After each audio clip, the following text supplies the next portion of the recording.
Dando continuidade à série que a gente está meditando na carta aos Efésios, capítulo 3 de Efésios, nós vamos fazer leitura, vamos meditar assim nesse trecho do capítulo 3, do verso 1 ao 13. O tema para essa noite é perder para ganhar. Quem quer, né, meus irmãos? Quem quer perder para ganhar? Geralmente quer ganhar, depois se perder, perdeu, né, mas a gente sempre quer ganhar. Hoje nós vamos ver a ideia central desse texto, a qual nós vamos meditar essa noite, meus irmãos, é que o Evangelho é sobre perder para que outros ganhem. Então hoje nós vamos entender um pouco isso, essa parte, esse trecho da Palavra de Deus. Quero ler o verso 1 aqui com os irmãos, depois a gente orar. Diz assim a Palavra de Deus, mas você continue com a... É aqui talvez? Será?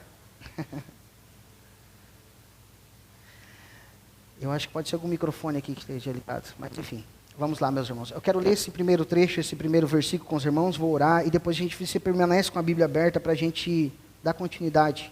Amém? Vamos ler então.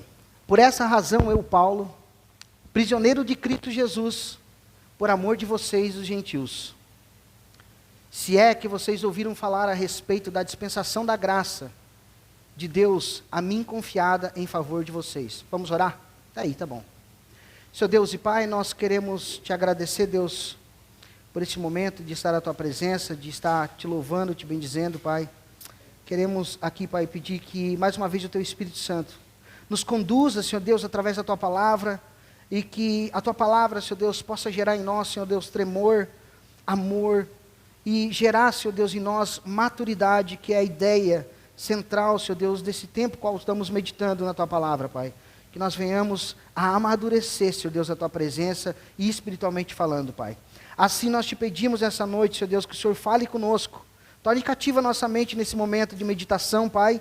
E também use a minha vida, Senhor Deus, segundo a tua bondade, a tua misericórdia. Assim nós te pedimos, Pai, em nome de Jesus. Amém. E graças a Deus. Amém, meus irmãos? Glória a Deus. Irmãos, certamente você já presenciou algumas crianças pequenas brincando junto, né? Talvez você já presenciou, com certeza presenciou, quase todos aqui são pai e mãe. E quando você presencia essa situação de crianças de 2 a 4 anos, principalmente, né, essa fase aí, você, lá em casa, né, eu que eu diga, né, eu nem sei o que é isso. Estou acostumado com a Lúcia e com a Liz, esse tempo de brincadeira. É um tempo ao qual elas compartilham brinquedos uma com a outra. Mas não é com tanta facilidade, é difícil. É difícil elas compartilhar o brinquedo delas. Geralmente elas estão ali brincando e sempre há meio que uma confusão na questão dos brinquedos. Porque elas ainda não têm uma noção ainda de compartilhar, de dividir as coisas. Então ela não tem essa noção. Essa semana ainda a Lucy queria brincar numa cozinhazinha de plástico que a Liz ganhou da nona dela. E ela chegou, se aproximou, a Liz fez assim na frente da cozinhazinha e falou, não, tu não vai mexer aqui. Mas ela sempre brinca. Mas aquele dia ela não estava afim de dividir. Ela falou, tu não vai mexer aqui. Porque essa cozinha é minha. Daí eu falei assim, filha, mas tem que dividir. Ela é tua irmãzinha. Não, a nona deu. Eu falei, para vocês duas? Ela, não. Deu só para mim, antes da Lúcia estar aqui. Ela tem só 4 anos. Então ela tem essa dificuldade de dividir as coisas. Ela disse, não, é só minha, ela deu só para mim, só eu vou brincar. E adivinha? A Lúcia pegou e estava com a panelinha na mão, não sabe falar. Jogou a panelinha no chão e ficou braba. Olhou para ela assim, bravo, falou, eu vou pegar essa cozinha. E aí, como pais, irmãos, a gente tenta, né, fazer esse meio de campo, explicar para elas, né, ainda que a Lúcia não fale, mas ela já tem entendimento.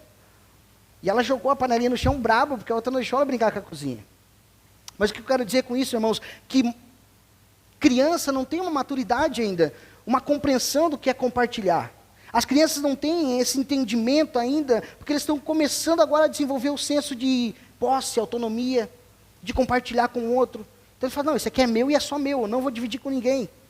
Eles têm esse senso, mas está começando agora a gerar neles. Com o tempo, irmãos, eles vão aprender a lidar com essas coisas, com a própria necessidade e desejo. E com a necessidade dos outros também. Mas a princípio não tem como. A princípio é isso mesmo. Ela vai se colocar na frente e falar, isso aqui é meu, e o argumento é bom, né? Isso aqui eu ganhei antes dela estar aqui. Quer dizer, antes dela nascer já era meu, eu não vou dividir. Esse é o argumento aparentemente parece bom. Além disso, irmãos, nessa fase, então, eles estão criando eles estão começando agora a entender, dificultosamente a entender o que é empatia, né? O que é ter empatia pelo outro, o que é ter cooperação pelo outro. Eles têm essa dificuldade de entender essa ideia de compartilhar algo. As duas ali, eu vivo isso diariamente, mais a Jaque, eu acho que vive isso, sobre essa ideia, irmãos, de compartilhar algo. É difícil. É difícil para elas, porque elas não entendem, não têm essa habilidade emocional ainda. Não tiveram esse entendimento ainda. São pequeninhas. Mas a ideia, irmãos, é que ao crescer, elas comecem a entender que precisam compartilhar. Que precisam cooperar. Afinal, elas são irmãs. E ainda que não fossem irmãs, nós precisamos compartilhar, ter empatia pelos outros. Chorar com os que choram. Se alegrar com os que se alegram. E eu costumo dizer que chorar com os que choram é bem mais fácil, né, meus irmãos? Porque é fácil você chorar com quem chora. Mas se alegrar com quem se alegra é muito difícil, meus irmãos. É difícil. Precisa da graça de Deus para te se alegrar com quem se alegra. A gente já falou sobre isso em outro tempo. Mas é difícil, irmãos, a gente se alegrar com quem se alegra. Mas é compreensível pelo tamanho delas, irmãos, que seja assim. É compreensível porque elas são pequenininhas ainda. É um começo que está sendo formada, o caráter delas, então... Afinal de contas, tudo gira em torno delas. Desde que elas nasceram, elas entenderam que tudo era para elas. Afinal, ela chora um pouquinho, a gente já corre lá para acudir, ver qual é o problema. Né? O que aconteceu? Será que as duas estão se brigando? Às vezes nem aconteceu nada. Às vezes eu estou na cozinha, a Lucy e a Liz estão na sala, eu escuto a Lucy, eu já falo, Liz, né? Porque eu já penso, a Liz pegou alguma coisa, tirou a mão dela, fez uma coisa. A Liz já fala, não, pai, eu não fiz nada. É ela que está tentando pegar um negocinho embaixo do sofá, ou não sei aonde. Mas já chamou a atenção. Isso é bom, por um lado, irmãos, porque a criança é um senso de defesa delas. Chorar, um senso de dor. Uma criança que não sabe falar, às vezes chora, e os pais não entendem, pensam que é dor e é fome. Que a fome numa criança gera uma sensação de dor. E ela chora. Mas, irmãos, o que não é natural é que isso percorra o resto da vida delas. É que daqui a pouco elas com 15 anos ou com 20 anos elas estejam assim. E eu vejo muito disso acontecer lá em casa, irmãos, ainda porque às vezes a gente vai chamar elas para vir, né? Vem cá, Lucy, vem cá. A Lucy, ela já sabe andar. Ela tem 1 ano e 2 meses. Não me engano com as idades, mais com o tempo, mas mais ou menos isso. Mas sabe o que ela faz? Ela começa a gatinhar de novo. Ela quer ser menor do que ela é. E adivinha, a Alice tem 4 anos e corre. A Alice se joga no chão também e quer gatinhar também. Ela fala, afinal, é gatinhando que se ganha um colo, eu também quero. Aí sabe o que eu falo? Eu falo o que Jesus dizia, levanta e anda. Eu falo, não, pode levantar as duas e andar, senão não vou pegar no colo. Irmãos, é porque elas precisam aprender, que elas precisam agora já se colocar de pé, e a próxima fase é correr. Mas elas não podem ter 15 anos, 20 anos e estar assim, em qualquer momento elas falam assim, eu vou gatinhar, porque daí eu vou chorar, eu vou gritar, para ter a atenção toda para mim. Porque por enquanto elas são o centro da atenção ainda. Mas na fase adulta, irmãos, chegar na fase adulta com esse sentimento, ou com essa ideia, irmãos, é muito dificultoso. É problemático. É problemático, irmãos, alguém chegar na fase adulta, desejando, irmãos, que o mundo gire em torno de si mesmo. Essa fase é difícil, mas precisa amadurecer. Ou seja, ele deseja atenção, quem sabe, ao redor de si. E quando chega na fase adulta não pode ser assim, irmãos, nós podemos desejar que todos estejam ao nosso redor nos servindo. E não é difícil, irmãos, chegar a uma conclusão quando nós vemos pessoas assim, adultas que querem que tudo gire ao torno de si. Nós chegamos logo a uma conclusão, que as pessoas são mimadas, a gente costuma falar, né, isso é mimada, ou mimado, né? Ou imaturos. Só pode ser, não amadureceu ainda. Porque ainda está, a gente costuma falar como é que é embaixo da saia da mãe, embaixo da asa da mãe, ou do pai. Então não é normal, irmãos, que essa fase continue. O normal é que as pessoas amadureçam. O normal é que as pessoas saibam compartilhar.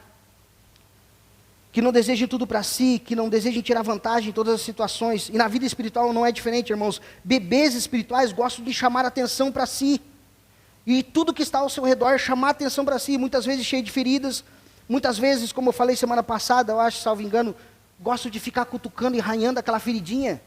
Coisa lá do passado que Deus já está curando. Muitas vezes, irmãos, nós notamos, muitas vezes você talvez já se analisou, porque a palavra de Deus devemos se analisar nós mesmos. Talvez você procurando dar uma arranhadinha naquela ferida que Deus já curou, que foi lá do passado, mas muitas vezes a gente quer trazer à tona de novo. Como crianças mimadas, irmãos, espiritualmente, a gente quer chamar a atenção para nós, para as nossas feridas. Manter as feridas abertas. Porque assim nós conseguimos chamar a atenção dos outros, sempre cutucando, quem sabe, aquela ferida que já era para estar sarada. Então assim, irmãos, como os bebês, é naturalmente certo que elas devem amadurecer, e que nós devemos amadurecer. E a gente não deve pensar mais em nós mesmos, mas em outras pessoas também. Não pensar que tudo deve girar em torno de nós, mas, a não ser que seja o início da nossa conversão, mas se nós já estamos convertidos há tanto tempo, nós devemos mostrar então, quem sabe, um pouco de maturidade. E não permanecer, quem sabe, 15, 10, 20 anos na conversão e com as mesmas feridas abertas. E querendo que tudo gire em torno de nós. Porque isso é um grave problema nos nossos dias, irmãos. Essa situação, a cultura do consumo, o evangelho da prosperidade coach tem atacado os cristãos, atacado quase todos nós. Cria-se uma ideia, irmãos, de que os filhos de Deus nasceram para conquistar o topo, que filho de Deus não pode passar necessidade, não. Você é filho de Deus, você é filho do rei, você não pode, não está comendo picanha porque tu não tem fé. Já era para estar na picanha faz tempo. Então é criada essa ideia, irmãos, que o sucesso profissional, financeiro, a fama, que nós como cristãos nascemos para vencer em tudo na vida, não podemos ficar doentes. Se tu ficou doente, é falta de fé. Está gripado? Falta de fé, só pode ser. Não está orando, né, irmão? E não, irmãos, todos nós passamos por dificuldades. Mas é criado isso, ensinado para nós, irmãos, essa ideia equivocada sobre o evangelho, que cria pessoas egoístas, que vivem para a sua própria satisfação. E Deus, então, entra como um mero instrumento para que nós viemos conquistar e ter fama e conquistar aquilo que nós desejamos. E não é isso, irmãos. Nós devemos encarar o sofrimento, irmãos, como um trabalhar de Deus muitas vezes em nossas vidas. O problema é que muitas vezes nós encaramos o sofrimento como uma derrota. Há um sofrimento, há uma dificuldade, nós atribuímos as perdas à falta de fé, ou até mesmo o inimigo, há uma ação maligna. Pensamos muitas vezes que fazer parte da igreja, irmãos, é ser servido. Agora, olhando, irmãos, para essa jornada a qual nós estamos meditando, da maturidade, em busca da maturidade, vemos que aqueles que assim vivem, irmãos, ainda estão nos primeiros passos. E precisamos, assim, então, ajudar esses irmãos. E nós também, muitas vezes, precisamos olhar para nós mesmos, irmãos, e analisar nós mesmos, e dar um próximo passo, quem sabe se levantar, parar de gatinhar, parar de andar como um nenezinho ainda, e começar a pensar e andar como um adulto maduro em Cristo Jesus. Então, nesse trecho aqui, irmãos, ao qual nós vamos meditar nessa noite, nós vamos ver, então, um pouco do sacrifício de Paulo como resposta ao amor de Deus por ele. Ou seja, então, a ideia central é que o evangelho é sobre perder para que outras pessoas ganhem. Por isso que eu fiz essa introdutória falando sobre criança, para você entender que muitas vezes a nossa vontade é continuar a beber, porque é muito mais fácil continuar a beber, né, meus irmãos? Não precisa ter responsabilidade, alguém vem dar o leitinho para mim, eu choro e alguém vem e me trata, eu choro e alguém vem e me cuida. Mas não, irmãos, o evangelho é sobre nós ser curados, o evangelho é sobre nós amadurecer, o evangelho é sobre nós crescer na graça e no conhecimento. O evangelho é sobre ir e fazer discípulos. E não só esperar que venha, como diz, não é só venha a nós, é o vosso reino também. Mas muitas vezes a gente quer só venha a nós, o vosso reino, pouco. Então o primeiro ponto que nós vamos ver aqui, irmãos, entrando no texto agora, o primeiro ponto que nós vamos ver é que Paulo é preso por amor. E é isso que ele fala no verso 1, capítulo 3, verso 1. Por esta razão, eu, Paulo, o prisioneiro de Cristo Jesus, por amor de vocês, os gentios. Paulo inicia assim esse trecho, irmãos, falando uma palavra. Por esta razão. Melhor, assim, 3 palavras. Por essa razão. O que dá suporte ao que ele vai apresentar agora, irmãos, ou que ele já apresentou nas linhas anteriores, a qual nós lemos dessa carta,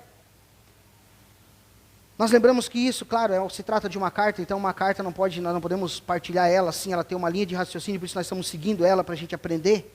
Então quando Paulo trata dessa carta, irmãos, ele está falando agora de uma maturidade, de tudo aquilo que aquele povo de Éfeso e assim nós como igreja temos de benefícios em Deus. E o que Deus espera de nós. E Paulo agora aqui fala, então eu estou prisioneiro, por amor de vocês.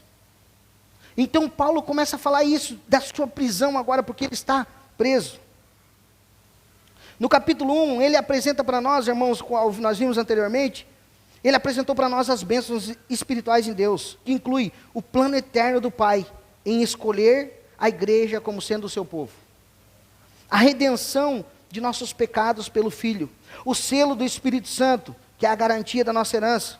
Agora no capítulo 2, Paulo evidencia então o estado pecaminoso da criação. A consequência e o merecimento da ira de Deus, que merecíamos a ira de Deus. Mas ao mesmo tempo, Paulo apresentou então a misericórdia e a graça de Deus para nós. No capítulo 2, nas 2 semanas anteriores, nós vimos isso.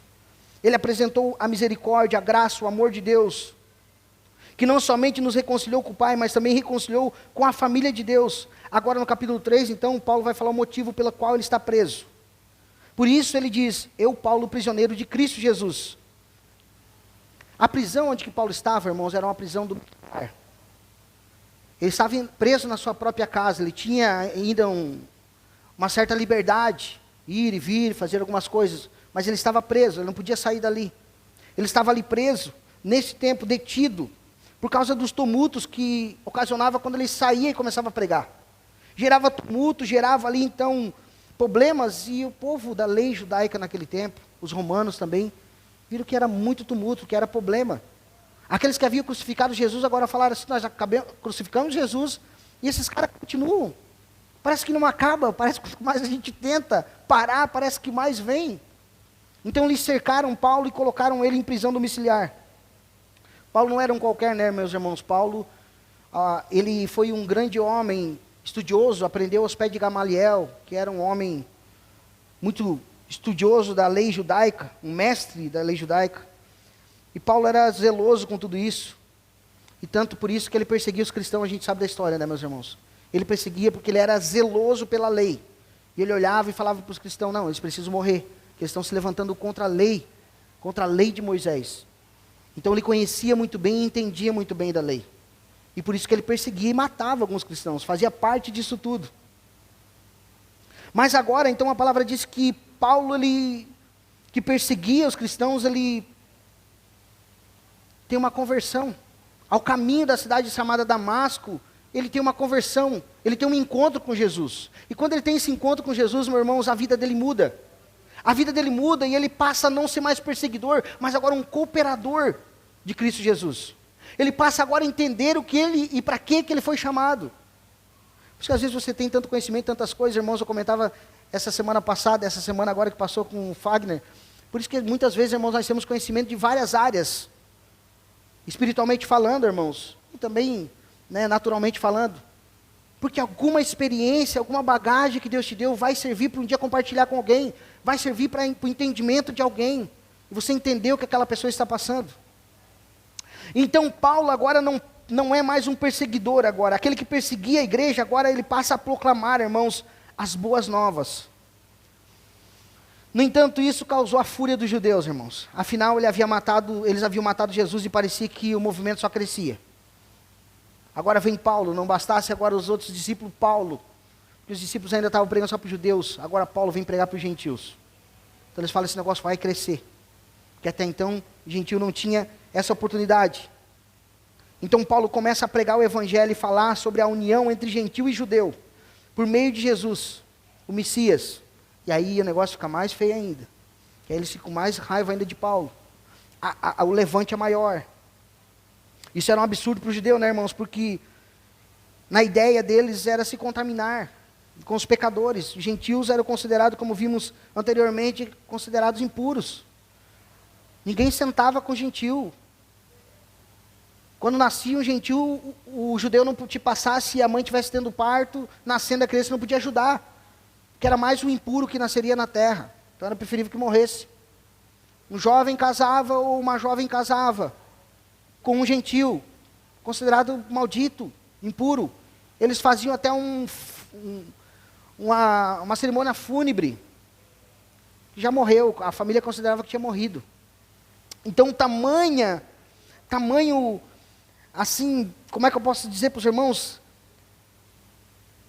Tamanho abuso ou absurdo que era para eles, irmãos, estar agora unidos em Cristo. E Paulo começa a apresentar isso, então para eles é um absurdo. É contaminar-se com pecadores, quando Paulo fala isso. É uma blasfêmia, então, para eles. Eles começam a acusar Paulo até disso. De blasfemar contra Deus. Mas perceba, irmãos, que ele se intitula, então, prisioneiro de Cristo.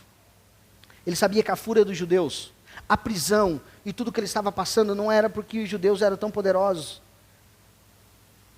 Ele começa a entender, irmãos, que tudo o que ele estava passando agora, irmãos, fazia parte dos planos de Deus. Que não era só o que estava acontecendo com ele, não era poder daquele povo, não era poder do judeu, não era poder dos romanos, mas sim ele olhava para a situação com uma perspectiva na soberania de Deus, de que Deus estava em todas as coisas. E é isso que Deus espera de nós também, irmãos, que nós olhemos para as circunstâncias, para as situações, entendendo que Deus está e de uma forma vai ser glorificado em todas as situações. Ainda que os nossos olhos pareçam um absurdo, na perspectiva humana, irmãos, perspectiva limitada dos homens, talvez nós olhemos e falamos, meu Deus, o que está acontecendo, Senhor? Por que isso acontece? Mas Paulo não, Paulo olhava então para a soberania de Deus, e via Deus arquitetando um plano, e esse plano, ele estava incluso, e nesse plano, ele estava na prisão. Então Paulo escreve essas cartas, irmãos, ao longo dos séculos, até hoje, elas perduram. As cartas qual Paulo escreveu na prisão. E muitas vezes, irmãos, o que nós podemos entender e tirar como aplicação para nós, é que muitas vezes, Deus precisa nos parar para que façamos o que é necessário. Precisamos ser parados por Deus para que façamos algo que Deus quer que a gente faça. Como Paulo, sendo Saulo, ao encontrar Jesus, ao caminho de Damasco, o que Jesus disse para ele? Saulo, Saulo, por que me persegue, Saulo? Não é bom para você recalcitrar contra os agrilhões? Não é bom para você relutar agrilhões, aquelas pontas de cerca, já falei outra vez aqui. Imagine recalcitrar, irmãos, é calçar os pés, é só se machucar, como diz o gaúcho, é dar murro em ponta de faca. Essa é a verdade. Então, quando é necessário, se for necessário, Deus nos para, irmãos, para que nós façamos e cumpramos a vontade dEle. Mas não somente isso, Paulo não foi só usado por Deus na prisão, irmãos, nesse tempo que ele esteve preso, escreveu muitas cartas, e não foi só usado para escrever, mas ele foi usado para evangelizar. Evangelizar guardas romanos, guardas que lá estavam, os prisioneiros que lá estavam, muitos foram evangelizados por Paulo. E ele sabia, irmãos, que tudo cooperava para o seu bem. Ele sabia que Deus era soberano e tudo estava cooperando para o seu bem. Perceba então, irmãos, que por trás dessa aparente derrota havia uma linda vitória. E essa vitória perdura até hoje. Eu e você estamos aqui meditando nessa carta hoje porque ele esteve lá preso. Porque ele estava lá e fez a vontade de Deus. Ele cumpriu a vontade de Deus. O povo gentil estava sendo evangelizado, então, irmãos, estava sendo reconciliado com Deus e na família de Deus. E era por isso que os judeus convertidos o chamavam de falso apóstolo. E muitas vezes ele teve que provar que ele era um verdadeiro apóstolo. Porque falavam que não, você é falso porque você prega para os gentios. Você prega para os gentios, então nós te consideramos falso.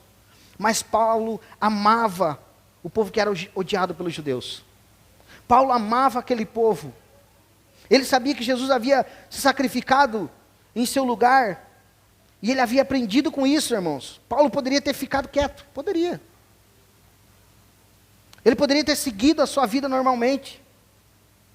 Mas quando alguém tem um encontro com o Mestre Jesus, quando alguém tem um encontro com o Senhor Jesus, não tem como seguir a vida normalmente. Não tem como. Então a vida, a perspectiva dele muda. Agora a pergunta, e você, meu irmão? E nós, como estamos? Qual tem sido a nossa resposta frente ao amor de Deus por nós? Frente ao amor de Deus por você, qual tem sido? Diante das bênçãos a qual o Senhor tem te dado, como você se comporta? Quer tudo para você? Como uma criança, como falamos no início aqui, quanto mais melhor. Como a gente costuma dizer, sobra mais para mim. Eu falei essa palavra hoje. Porque lá em casa ninguém gosta nada de coco. Então quando tem uma caixinha de bombom lá, os bombonzinhos que tem coco, sobra tudo para mim. Aí hoje eu fui oferecer para a Lúcia, que era mais novinha, né? Eu falei, quem sabe essa vai gostar, né? Dei um pedacinho para ela lá, ó. Não rolou, não gostou também. Falei, que bom, sobra mais para mim, vou comprar tudo de coco agora. Talvez você esteja pensando assim, irmãos, quanto mais melhor. Quanto mais melhor para mim. Ou quem sabe, eu espero isso, irmãos, que você compreendeu que deve viver para que os outros sejam abençoados. Se você está pensando assim, isso significa, irmãos, viver as boas obras. Conforme Paulo disse no capítulo 2, Jesus morreu por nós para que sejamos instrumento nas suas mãos. Fomos comprados por Ele. E lembre-se, irmãos, que somos santos, ou seja, separados para um ofício sagrado. Você não é qualquer um, não. Aí sim, eu digo que você não é qualquer um. Você foi separado por Deus para um ofício sagrado, meus irmãos. E a gente já falou sobre isso nos episódios anteriores. Falamos sobre isso. Sobre o médico que separa o bisturi e esteriliza para um uso definido e próprio. Assim nós somos separados por Deus também, para um uso sagrado. Cristãos maduros, irmãos, deixam-se se gastar por amor de Jesus e os seus. E você tem deixado, quem sabe, se gastar para fazer a vontade do Senhor? Ou você prefere que outros se gastem por você? Paulo disse isso aos cristãos em Coríntios, capítulo 2. 2 Coríntios, desculpa. Capítulo 12, verso 15. Diz assim: eu de boa vontade gastarei e me deixarei gastar em favor de vocês. Será que nós estamos se desgastando ou se gastando assim, irmãos, abrindo mão de nós mesmos, das nossas vontades para fazer a vontade de Deus, por outras pessoas? Um exemplo, irmãos, de pessoas, depois você procura essa história, de um povo chamado os moravianos, muito interessante, irmãos, lá do século XVIII. Essas pessoas, elas se estabeleceram na Alemanha. Eles formaram uma comunidade lá, e eles puderam experimentar um grande avivamento. Eles ficaram 100 anos orando, 100 anos de oração consecutiva, para você entender. Um relógio de oração que durou 100 anos. Um parava, outro orava, um parava, outro orava. O que eles fizeram? Artesãos, faziam vasos, faziam tecidos. Mas eles entenderam o Evangelho, irmãos.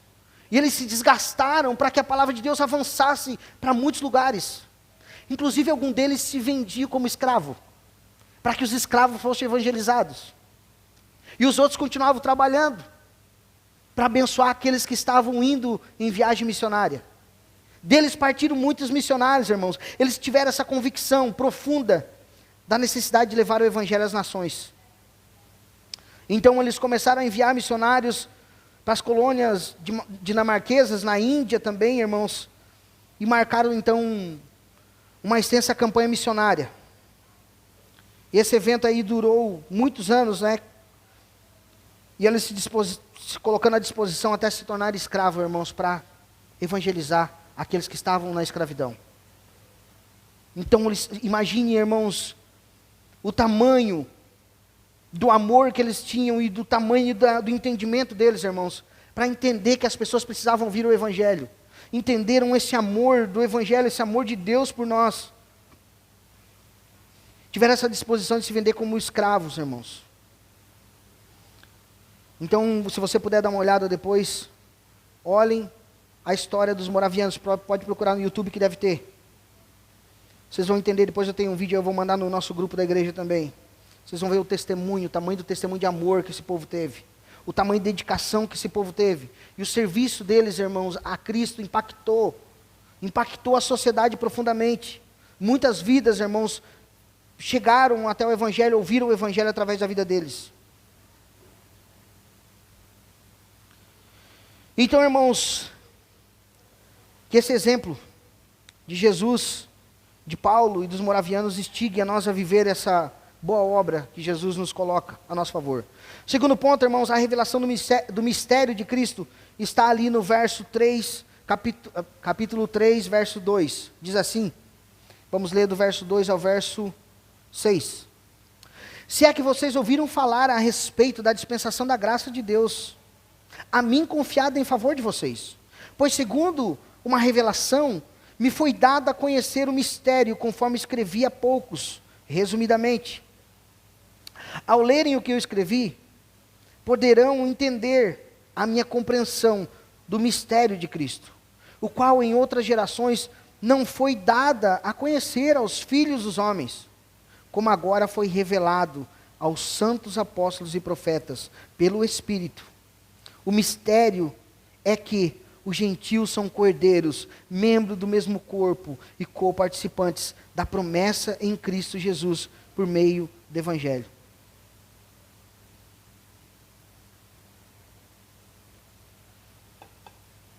Paulo fala aqui então, irmãos, que Deus havia confiado uma dispensação da graça para ele, ou seja, uma administração da graça a ele, que seria utilizada em favor dos gentios. Ou seja, Paulo havia recebido essa incumbência, irmãos, de levar o evangelho aos gentios. Ele tinha recebido agora esse chamado, por meio de uma revelação, a qual havia capacitado ele a conhecer o mistério. Esse mistério que houve até certa discussão entre ele e Pedro, porque Pedro não queria ir. Pedro não queria estar lá, não queria pregar para os gentios. Pedro muitas vezes relutou contra isso. A gente sabe aquela passagem, a qual ele está lá no local, numa casa, e ele vê descendo do céu um lençol com vários tipos de animais, e ele fala, e o Senhor fala para ele, mata e come. E Pedro fala, não, Senhor. E como se eu posso chamar alguém de Senhor e não fazer a vontade do meu Senhor? Há uma resposta meio errada de Pedro. O Senhor é o Senhor dele, ou ele é o Senhor de Deus. Ele disse, não, Senhor, de jeito algum, de forma alguma, vou contaminar com essas coisas impuras. E Deus fala para ele, não considere impuro aquilo que eu fiz. E logo após chega um povo buscar Pedro para que ele fosse à casa de um gentil, chamado Cornélio, pregar o evangelho. Então Pedro entende que os gentios também eram chamados a ouvir o evangelho, a fazer parte do corpo de Cristo, da igreja de Cristo. Paulo então recebe esse mistério, ele fala, ele tem essa revelação, esse conhecimento. Mas Paulo aqui não está se referindo a algo oculto, ou místico, ou obscuro, irmãos. Mas Paulo está se referindo à informação de que havia plenamente compreendido o que as gerações anteriores não haviam compreendido. É isso que ele fala aqui. Que o povo judeu e todos os antepassados dele não haviam entendido isso. Que eles seriam chamados, como vimos domingo passado, como bênção para todas as nações. Eles não tinham entendido isso. Paulo não está aqui se referindo então a algo oculto, irmãos, mas ele está se referindo que o povo judeu seria um instrumento de bênção para todas as nações.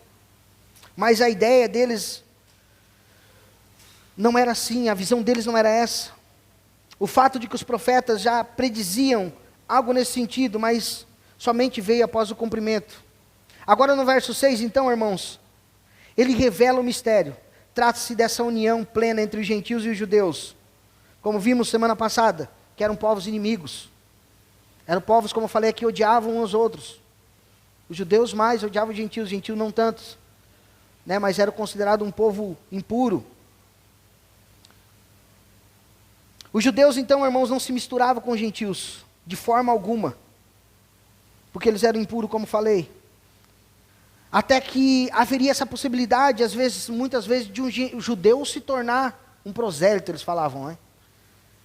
Que era ele participar e respeitar todas as leis de Moisés, e ele fazer a circuncisão. Aí ele poderia ser um prosélito, ou um judeu. Mas não é sobre isso o evangelho. O evangelho não é que nós, irmãos, se tornamos judeus agora. O evangelho não é sobre isso, e o plano de Deus nunca foi esse. Que alguém fosse aceito na família de Deus se tornando um judeu. Não era isso, sendo um prosélito. Não era isso. Nós precisamos lembrar, como foi falado antes, que o véu se rasgou. A parede que separava o Santo dos Santos também foi derrubada. Jesus foi o último sacerdote, foi também o último sacrifício. As leis sacrificiais agora do Antigo Testamento, então, não precisavam mais, foram abolidas. Então agora se deu-se uma nova aliança. O início de uma nova aliança. Era o fim de uma era e o início de uma outra era. Judeus e gentios agora seriam um único povo. O judeu não seria um grupo de segunda classe, irmãos do povo de Deus. Nós não somos a classe B. O judeu é a classe A, e muitas vezes é ensinado isso. Em muitas igrejas são ensinados até hoje, irmãos. O judeu é a classe A, e nós somos a classe B. Nós estamos na série B. Então, quem sabe um dia nós chegamos na série A. Não, irmãos. É um povo só. Deus só tem um povo, não tem dois povos. É só um. Então agora ele fala de uma nova aliança. De um grupo só, de um único povo. Adotados em sua família agora, portanto, co-herdeiros, irmãos, que herdarão juntos a vida eterna. Também significa, irmãos, que gentios e judeus são membros do mesmo corpo. E que Jesus é o cabeça de todos. Os gentios não eram, então, irmãos, não são uma parte sem importância do corpo. Nós temos parte do mesmo corpo. Por fim, então, ele diz que os gentios são co-participantes da promessa. Nós não recebemos uma porção menor que os judeus, como muitas vezes é ensinado para nós, irmãos. Mas nós somos co-participantes. Resumindo, podemos dizer que o mistério de Cristo aqui é a união completa entre judeus e gentios. É isso que Paulo estava falando aqui quando ele fala sobre o mistério que lhe foi revelado. Essa dupla união com Cristo. E essa dupla união entre os dois povos, revelado no Evangelho. A nação judaica, então, irmãos, não seria mais o único povo de Deus. Agora, judeus e gentios são uma nova nação. Judeus e gentios são chamados o novo povo, a igreja de Cristo, todos aqueles que creem em Cristo. Não se trata apenas de uma amizade, irmãos, entre dois povos, mas sim de um povo só, descendente de Abraão, formando a igreja universal ou católica. E agora chamo a atenção para isso. E quando a gente fala, quem já falou aqui sobre, ouviu falar, né? A gente ouve sempre, a igreja católica significa universal, e não é do reino de Deus também. Nós somos a igreja universal, irmãos. A igreja universal que é composta de várias línguas e nações. É isso, é disso que se trata. É isso que Paulo está falando agora aqui, que nós somos uma única igreja. A igreja católica universal, não é do reino de Deus, não é a romana, mas é um povo só. De todas as línguas, raças e nações, chineses, brasileiros, portugueses e assim por diante, irmãos. De todos os cantos do mundo, de todos os lados. Aonde tem alguém que crê em Cristo Jesus faz parte dessa família. Portanto, então não faz sentido, irmãos, um cristão trazer costumes judaicos para a sua vida. Não faz necessidade, irmãos, trazer para nós ou para a vida da igreja. Tampouco faz sentido dizer que Israel é o relógio de Deus. A gente já fez uma série sobre isso, né? A igreja de Cristo, o Israel de Deus. E a gente falou muito sobre isso. Que Israel não é o relógio de Deus. A gente vê muitos vídeos na internet, o pessoal fala, não, porque agora lá deu uma guerra, agora pronto, deu. Jesus está voltando, é agora, é já. Não, ainda não. Ainda não. Mas nós não podemos trazer, como muitas igrejas trazem para dentro da igreja, irmãos, costumes judaicos. Kippá, outro negócio aqui, Talit, eu acho que é o nome, o candelabro, aquela arca da aliança, outras coisas que simbolizavam e apontavam para Jesus e que hoje já se cumpriu. Então nós fazendo isso e trazendo costumes judaicos para dentro da igreja, implantando hoje na igreja, nesse momento do Evangelho, irmãos, é como negar Cristo. É como dizer que Cristo não veio ainda. Quer dizer, nós estamos esperando Ele vir, sendo que tudo apontava para Ele. Mas é ensinado isso, erroneamente é ensinado isso, irmãos, até os dias de hoje, infelizmente. Então nós somos um único povo, irmãos, com diferentes etnias, idiomas, costumes e cultura, irmãos. Somos brasileiros, chineses, judeus, compostos de todas as línguas, raças e nações. Esse é o novo povo. E a ferramenta que torna tudo isso possível, irmãos, é o Evangelho. As boas novas da salvação. A notícia que diz que o véu se rasgou e que o muro foi derrubado. Então, portanto, irmãos, aqui Paulo fala que ele está entregando a sua própria vida por causa dessa mensagem. Tendo sido o instrumento para espalhar as boas notícias. Tudo como resposta de gratidão ao fato de ele ter sido alcançado por Jesus. Tudo isso ele faz por isso. Por Jesus ele fala, prisioneiro de Cristo. Eu não sou prisioneiro de Roma, eu não sou prisioneiro daqueles que estão me aprisionando, eu sou prisioneiro de Cristo. Ele entende isso. Por isso, irmãos, nós precisamos ser maduros e entender as dificuldades que nós passamos, sem botar a culpa no inimigo. Muitas vezes é culpa nossa mesmo, mas muitas vezes é um trabalhar de Deus na nossa vida, que nós precisamos parar e ouvir a voz de Deus, entender por que isso está acontecendo. Para que está acontecendo, Senhor? O que eu preciso fazer? Será que eu estou sendo desobediente em alguma área? Fala comigo, me dá respostas. E com certeza você não vai ficar sem resposta, porque assim como eu tenho o Espírito Santo, você também tem. Então nós somos convocados, irmãos, também, assim como Paulo, convocados a dar continuidade, espalhando essa mensagem até os confins da terra, aos confins da terra. E nós não fazemos isso, irmãos, para conquistar o amor de Deus, ou a salvação. Eu não estou aqui pregando para você para conquistar a minha salvação.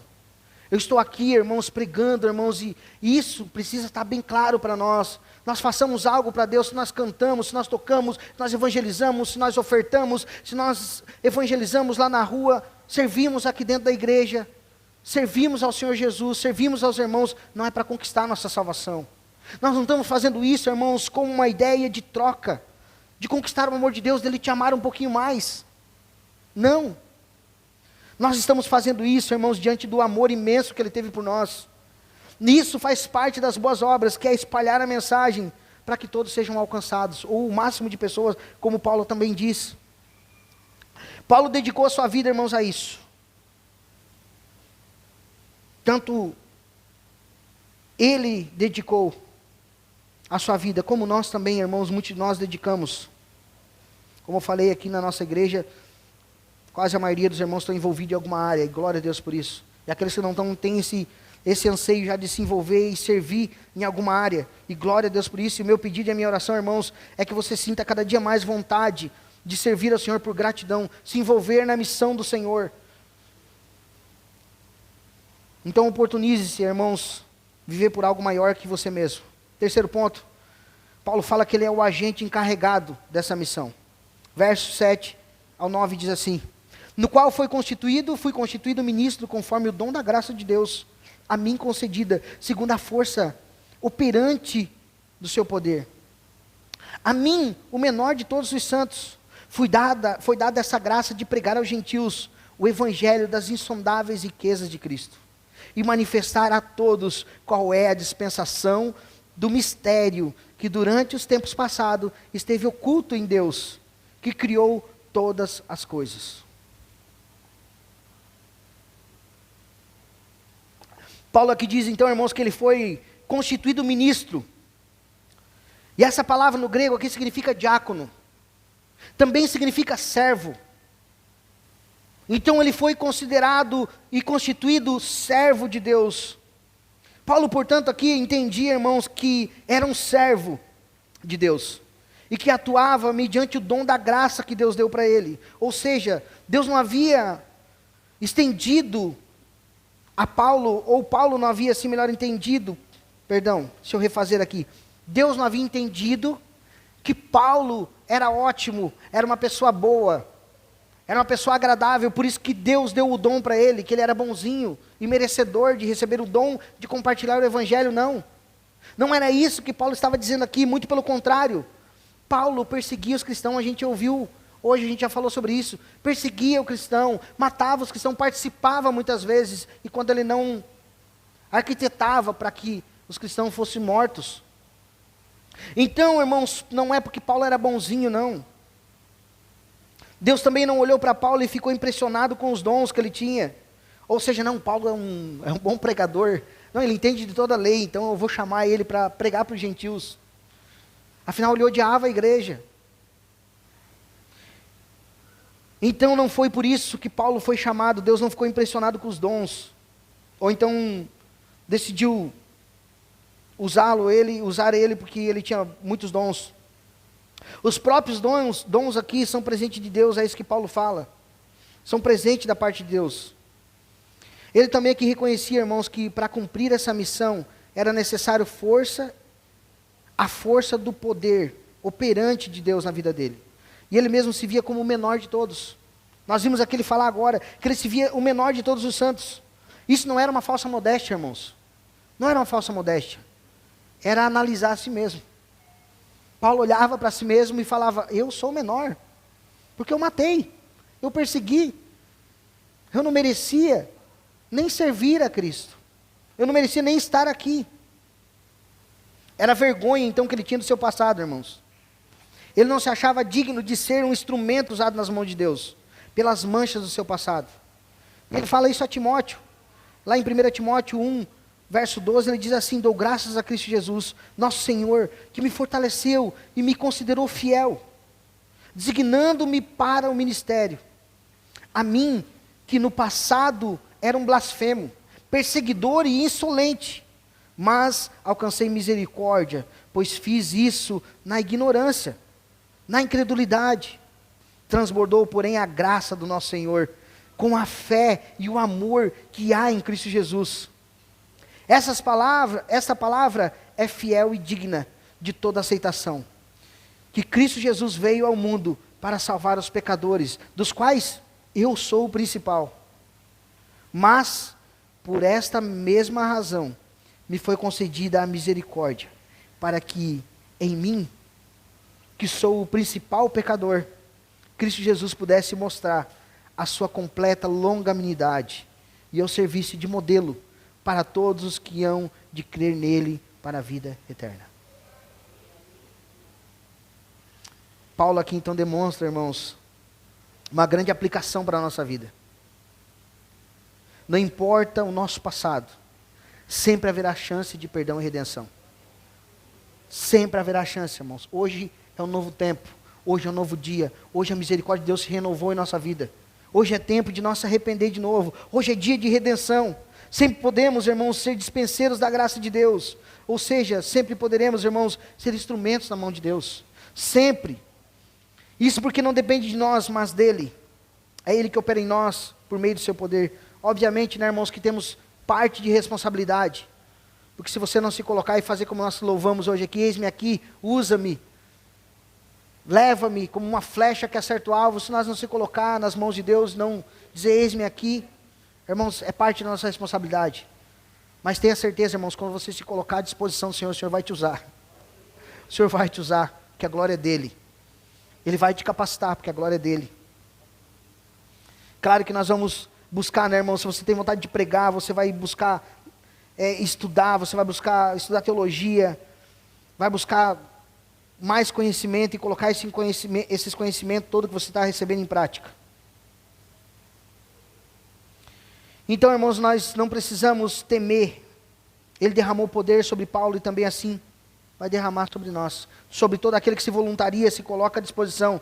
Atos 1:8 diz assim: mas vocês receberão poder ao descer sobre vocês o Espírito Santo, e serão minhas testemunhas, tanto em Jerusalém, como em toda a Judeia e Samaria, e até aos confins da terra. Ponto. Treviso. Até em Treviso. Os confins da terra. Né? Quem está do outro lado fala que aqui é o fim, né, irmãos? Mas para nós aqui é o início de uma nova vida. Para mim foi. Espero que para si também seja. Aqui foi onde eu nasci de novo. Então receberemos poder, irmãos. Aqui é isso que a palavra diz. Para levar assim esse evangelho até os confins da terra. Paulo classifica aqui, irmãos, o conteúdo dessa mensagem como o evangelho das insondáveis riquezas de Cristo. Essas riquezas, irmãos, foram apresentadas por ele nos capítulos anteriores. E o que são essas riquezas que ele nos apresentou anteriormente? Ressurreição da morte e do pecado. Libertação da escravidão da carne, do mundo e do diabo. Entronização vitoriosa com Cristo nas regiões celestiais. Reconciliação com Deus. Reconciliação uns com os outros. E o fim da hostilidade e o muro que separava e trazia inimizade foi derrubado. Sexto, o ingresso na família de Deus.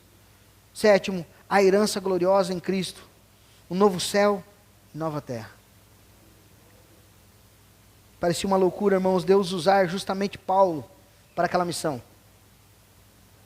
Mas Deus tem os seus propósitos, seus meios, e nos surpreende muitas vezes. Posso dar o exemplo de mim, da minha vida, né? Quem diria se alguém chegasse para mim um dia e falasse: ó, tu vai ser pastor, tu vai pregar. Aí falar: é louco, só pode ser, que eu não. Eu nem gosto de ler, não gostava nem de ler, irmãos. Não gostava de ler, não gostava de estudar. Mas Deus transforma o nosso coração. Deus muda o nosso interior, o nosso exterior é transformado pelo Senhor. 1 Coríntios 1:26 diz assim: irmãos, considerem a vocação de vocês. Não foram chamados muitos sábios segundo a carne. E está rápido aí nisso. Voltando, irmãos. Eu esqueci, eu pensei que talvez os irmãos estão tentando acompanhar e não está lá, mas estava. Glória a Deus pela vida do Nilson. Vamos ler de novo. Irmãos, considerem a vocação de vocês. Não foram chamados muitos sábios segundo a carne, nem muitos poderosos, nem muitos nobres de nascimento. Pelo contrário, Deus escolheu as coisas loucas do mundo para envergonhar os sábios, e escolheu as coisas fracas do mundo para envergonhar os fortes. Deus escolheu as coisas humildes do mundo, e as desprezadas, e aquelas que não são, para reduzir a nada as que são, a fim de que ninguém se glorie na presença de Deus.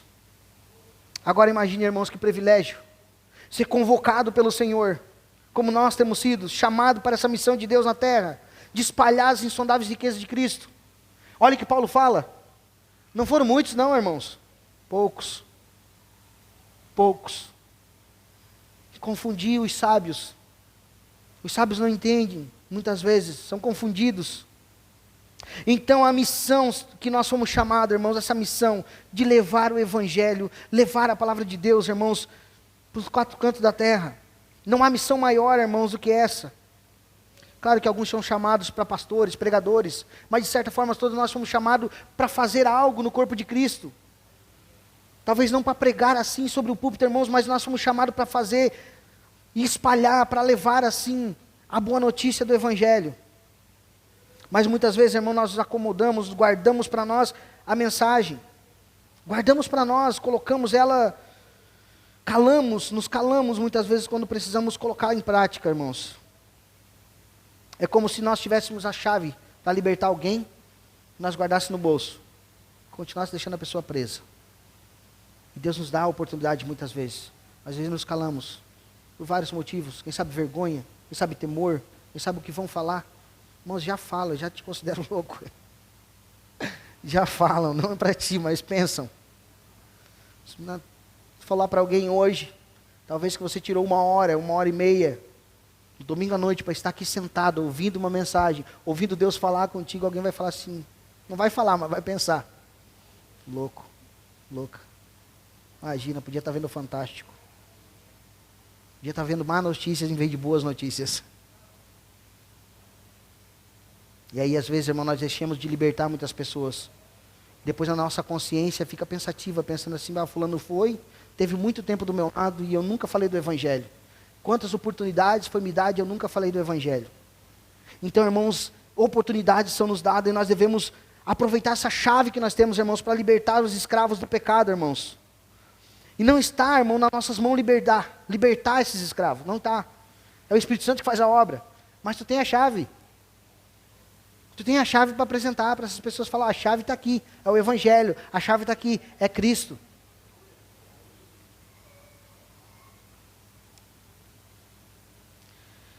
Então, irmão, nós precisamos apresentar essa chave para muitas pessoas que estão perdidas e sem direção. E agora a pergunta é, será esse agente de libertação desses escravos? E aqui vou para o quarto ponto para nós finalizar, do verso 10 ao 12. Diz assim, e isso para que agora, pela igreja e multiforme sabedoria de Deus, se torne conhecida dos principados e potestades das regiões celestiais, segundo o eterno propósito que Deus estabeleceu em Cristo Jesus, nosso Senhor. Em Cristo temos a ousadia e o acesso a Deus conforme a confiança mediante a fé nele. Perceba, irmãos, que nós como igreja de Jesus, passamos a ser um instrumento de Deus. Paulo fala aqui agora que, a fim de que a multiforme sabedoria de Deus seja conhecida nas regiões celestiais, Deus nos separou. Olha que interessante isso, meus irmãos. O que Paulo está dizendo aqui, irmãos, o que a maioria dos teólogos reformados falam, que nem os anjos do Senhor sabiam do propósito. Ou seja, nós estamos sendo filmados, sorria, aquela frase, sorria, você está sendo filmado. Estamos sendo olhados pelos anjos do Senhor. É isso que Paulo está falando aqui. Que os anjos celestiais agora observam a igreja e aprendem com a igreja a multiforme sabedoria de Deus. Olha, irmãos, é nas dificuldades, é nos problemas, é nos avanços do Evangelho, os anjos olhando. olhando para a igreja, caminhando e falando, olha, aprendendo a sabedoria de Deus aplicada em nós como igreja. É isso que Paulo está falando aqui, que nós somos atores e os anjos são espectadores que estão olhando nós, estão analisando a igreja e aprendendo com a igreja. Então, irmãos, a nossa ousadia, a nossa confiança não é pautada por nossas próprias capacidades, mas na obra do próprio Senhor Jesus. Paulo estava aqui preocupado, irmãos, não estava aqui, melhor assim dizendo, preocupado se isso lhe tiraria a sua vida. Ele não estava preocupado com a sua vida na prisão. Ele não estava preocupado se ele ia morrer ou não. Ele estava preocupado essa mensagem que ele sabia, se ela ia chegar até as pessoas que era necessário chegar. Se ele conseguiria levar essa mensagem ao máximo de pessoas possível. Imagina se Paulo tivesse nos dias de hoje, irmão, tivesse um WhatsApp que nem você. Imagina se Paulo tivesse no dia de hoje, tivesse um Facebook ou um Instagram para compartilhar a mensagem. Imagina quão longe iria a mensagem. Paulo não tinha, Paulo tinha papel e caneta. E escreveu as cartas que nós estamos lendo hoje, estamos meditando nela. E glória a Deus por isso. Mas nós temos muito mais, irmãos. Nós podemos mais que isso. Nós podemos compartilhar e levar muito adiante.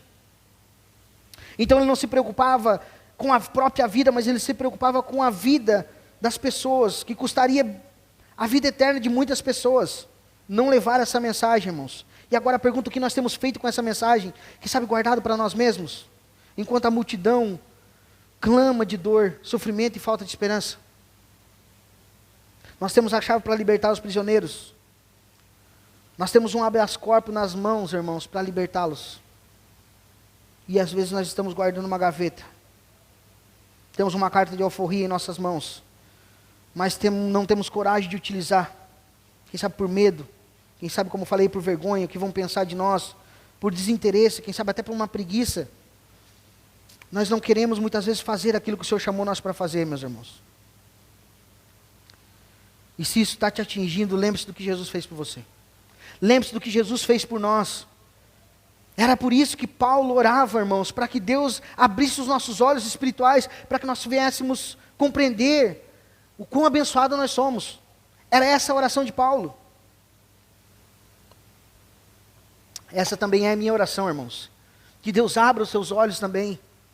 Que abra os meus mais e mais, porque eu também, irmãos, não sou perfeito, também preciso ter meus olhos abertos. E olhar para as bênçãos que o Senhor tem me dado. Eu não falo só material, quando a gente fala em bênção, a gente pensa financeira, né? A gente olha para a conta. A gente olha para o que a gente tem, não, irmãos. Para o quão abençoado espiritualmente nós somos. Quão abençoado é ter paz. Quão abençoado é saber que você serve um Deus soberano. Que o morrer é lucro e o viver é Cristo, como disse Paulo. Viver é Cristo, é para a glória de Cristo. Último ponto, irmãos, faltava mais um, e esse é o quinto e último ponto, e o verso 13, eu vou fazer a leitura com os irmãos, diz assim: Portanto, eu peço que não desanimem por causa das minhas tribulações, em favor de vocês, pois isso é motivo de honra para vocês. Paulo aqui, irmãos, já tinha passado por diversas provações. 2 Coríntios, capítulo 11, verso 24, diz assim: olha só o que Paulo já tinha passado. 5 vezes recebi dos judeus 40 açoites, menos um. 3 vezes fui açoitado com varas. Muitas vezes fui apedrejado. 3 vezes naufraguei. Fiquei uma noite e um dia boiando em alto mar. Em viagens, muitas vezes em perigo de rios, em perigos de assaltantes, em perigo entre patrícios, em perigo entre gentios, em perigos na cidade, em perigos no deserto, em perigos no mar, em perigo entre falsos irmãos, em trabalhos e fadigas, em vigílias, muitas vezes em fome, sede, em jejum, muitas vezes em frio e nudez. Além dessas coisas exteriores, ainda pesa sobre mim, diariamente, a preocupação com todas as igrejas. Olha o que Paulo passou, irmãos. Olha o que ele estava passando. Olha o que ele estava passando. Então essa prisão para ele era só mais um pouquinho.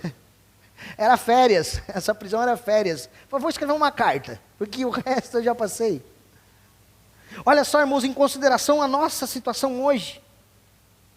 Se fôssemos olhar para o dia de hoje, irmãos, para essa passagem, para a vida de Paulo, muitos pregadores coach que hoje dizem que nós devemos comer picanha todos os dias, de dizer que Paulo era um fracassado. Fala, cara, esse cara fracassou. Paulo era um fracassado, afinal ele estava preso, afinal ele apanhou, afinal, olha só o que ele passou, tantas coisas.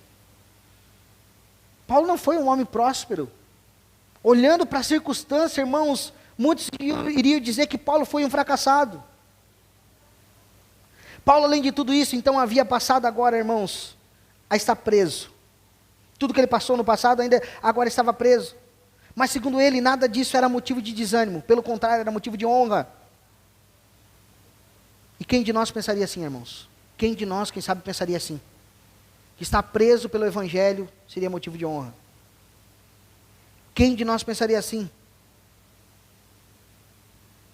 Agora, como nós não temos, quem sabe, a mesma maturidade que Paulo, irmãos, primeiro sinal de sofrimento, nós já reclamamos para Deus. Já ficamos rabugentos.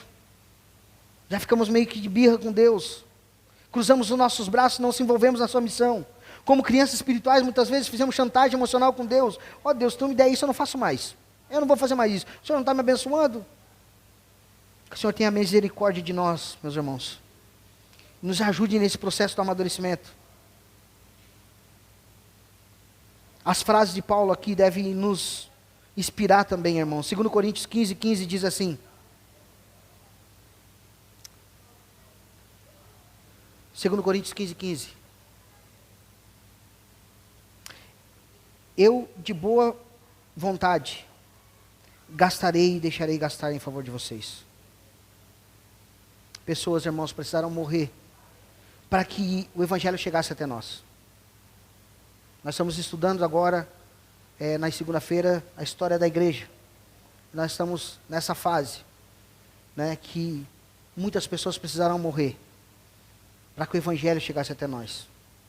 Muitas pessoas perderam suas vidas, foram queimadas, foram penduradas vivas, tocado fogo nelas, irmãos.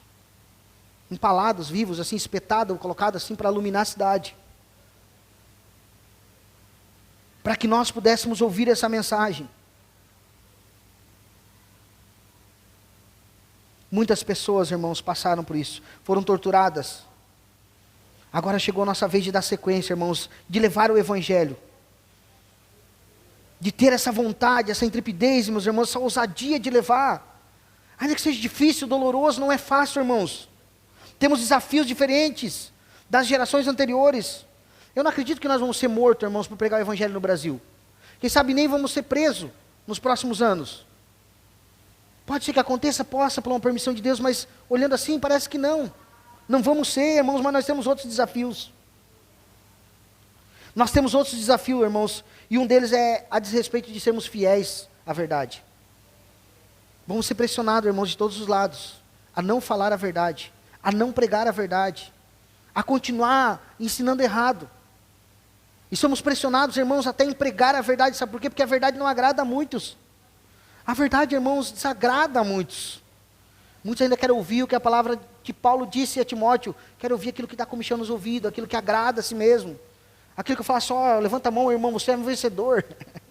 Levanta a mão aí que você vai comer picanha todo dia. Se você der 20, Deus vai te dar 50. Se você der isso, Deus vai te dar aquilo. Dá aqui tua casa, dá aqui teu carro. E muitos querem ouvir isso, infelizmente querem. Então a verdade não faz muito sucesso, irmãos, mas nós precisamos pregar a verdade. E isso, os próximos anos, vai ser nosso desafio. Então, para Paulo, irmãos, era motivo de honra. Era motivo de honra. Então, nós precisamos pregar, irmãos, a mensagem, irmãos, não deturbada, que agrade os homens, mas sim que agrade a Deus. A mensagem do Evangelho que agrada a Deus. Nos dias de hoje, irmãos, estamos presos e torturados pelo mundo moderno. Essa é a verdade. Estamos presos por muitas coisas, irmãos, até mesmo por um celular na nossa mão. Pode ser um instrumento, pode ser uma ferramenta de bom uso, mas, irmãos, muitas vezes hoje, eu acho que nós vamos ter tratamento, irmãos, no futuro. Pelo vício do celular.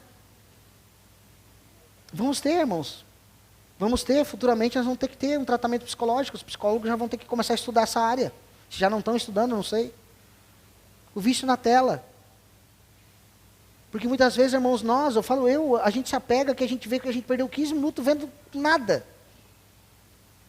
Aí quando eu me apego assim, eu falo, meu Deus, Pai, tem misericórdia de mim, eu vou ver alguma coisa que me edifique então. Né, eu falo para o Pablo sempre, Pablo, tu ficou aí 20 minutos vendo vídeo de nada, cara. Os caras meme, fazendo coisinha ali, então vai estudar, cara, o que tu se interessa? Ah, me interesso que não sei o que, como é que faz, não sei o que lá. Vai ver isso aí, cara, tem vídeo para te aprender várias coisas, né? Para ter conhecimento mesmo, buscar um conhecimento. Então hoje nós estamos presos, irmãos, a esse mundo moderno, irmãos. Estamos sendo torturados pelo mundo moderno. E o nosso desafio agora em uma cultura de consumo, irmãos, cheia de bebê espiritual, é continuar pregando o que é necessário morrer para que outros possam viver. E esse é o desafio, irmãos. É pregar que é necessário, irmãos, morrer para que outros possam viver. Que é necessário perder para que outros possam ganhar. E não é fácil pregar isso, irmãos, tampouco viver isso. Queremos cada vez mais ser abençoados. Cada vez mais nós queremos ter abundância, queremos dinheiro, queremos fama, queremos poder. E é isso que é enculturado em nossa cabeça, irmãos. E nós devemos lutar contra esses desejos sempre, irmãos. Portanto, o nosso desafio não é negar Jesus. Nosso maior desafio nos dias de hoje não é negar Jesus, irmãos. Porque segundo a estatística, segundo o censo, o Brasil é um país que tem o maior número de cristãos. E cristãos evangélicos. No censo, todo mundo fala isso, ninguém nega Cristo, porque é fácil aqui servir a Cristo, porque não tem perseguição. Então o nosso maior desafio não é negar a Cristo, mas o nosso maior desafio é negar a nós mesmos. Em prol do Evangelho. Esse é o nosso maior desafio. Numa cultura que diz que você tem que fazer tudo para você. Tudo é você, é com você, é para você. E nada para o outro e nada para Cristo, irmãos. Isso que é nos ensinado, infelizmente. É isso que tem passado para nós. Então, a maior dificuldade hoje é nós negar e lutar contra nossos próprios desejos. É negar a nós mesmos. E isso é maturidade, irmãos. Morrer para que outros vivam. Negar as nossas vontades para que outros sejam beneficiados. E se é necessário sofrer para que outros sejam alcançados. E esse deve ser um motivo de honra para nós viver para a glória de Cristo. Separar um tempo para a glória de Cristo. Então a ideia central, irmãos, para nós concluir aqui, é que o Evangelho é sobre perder para que outros ganhem. É isso que Paulo demonstrou para nós aqui, é isso que Deus falou conosco nessa noite. Aprendemos com esse trecho, irmãos, sobre a centralidade do Evangelho e os seus efeitos. A mensagem de que apesar de pecadores, fomos aceitos na família de Deus, escolhidos, cordeiros, coparticipantes com Deus, e que fomos salvos pela graça, sem mérito nenhum. E isso deve constranger o nosso coração, irmãos. Que nós não éramos merecedores, éramos pecadores e merecedores da ira de Deus. Mas Deus, por seu amor, nos chamou para que nós praticássemos as boas obras. E as boas obras não é só não beber e não fumar, irmãos. A gente acha que é só sobre não fazer alguma coisa. Não, as boas obras é servir a Cristo e amar as pessoas. E servir as pessoas também. Servir a Cristo, amar as pessoas. Então não adianta eu não fumar, não beber, não fazer isso, não fazer aquele outro. E odiar o meu irmão. De nada adianta. O odiar as pessoas lá fora, irmãos. Ainda que tenham suas dificuldades, ainda que alguém, é o que Jesus disse, ainda que seja teu maior inimigo, ore por ele. Que orando por ele, você vai juntar brasa sobre a cabeça dele. Brasa sobre a cabeça eu entendo como uma pulga atrás da orelha. Eu disse, não, mas eu odeio tanto essa pessoa e essa pessoa gosta de mim ainda. Ora por mim ainda. Sabe por quê, irmãos? Porque se o teu inimigo, aquele que te odeia, tropeçar, ele não vai lembrar da pedra que ele tropeçou, ele vai lembrar de ti. Falar, essa pedra eu tropecei porque é culpa daquele lá, ou daquela lá. Então ore para que todos vão bem. Ore. Então é sobre isso, irmãos. Então a mensagem central, irmãos, é que nós devemos espalhar essa boa mensagem, espalhar essa mensagem pelo mundo, a mensagem da boa notícia. Amém? Se coloque de pé, eu quero orar, convidar os irmãos a estar louvando aqui essa noite. Então, irmãos, nós devemos espalhar essa boa notícia, essa mensagem pelo mundo, começando, quem sabe, pelos nossos vizinhos. Começando, quem sabe, pelos mais próximos a nós. Talvez nós não vamos alcançar as nações distantes de nós. Alguns de nós só precisam atravessar a rua, enquanto outros atravessam as nações. Quem sabe nós precisamos só atravessar a rua, atravessar uma barreira, quem sabe nós mesmos criamos. Cada um de nós vai cumprir o seu chamado. E eu finalizo aqui Lendo 2 Coríntios 4, verso 11, que Paulo diz: porque nós que vivemos somos sempre entregues à morte por causa de Jesus, para que também a vida de Jesus se manifeste em nossa carne mortal, de modo em que nós opera a morte e em vocês a vida. Aleluia. Senhor Deus, nós te agradecemos, Pai, pela tua palavra, Senhor Deus, pelo ensino que o teu Espírito Santo nos ensinou essa noite, nos conduziu e trabalhou em nosso coração, nossa mente, Senhor Deus, e que tudo isso, Senhor Deus, que foi dito essa noite, tudo isso que o Senhor aplicou e falou no nosso coração nessa noite, Senhor, nos leve a compartilhar o Evangelho com pelo menos uma pessoa durante essa semana, Pai. Que nós venhamos a ser, Senhor Deus, essas pessoas que negam a si mesmo em favor de alguém. Ajuda-nos, Senhor, a compartilhar o Evangelho, Pai, a todos essa semana que cruzarem o nosso caminho.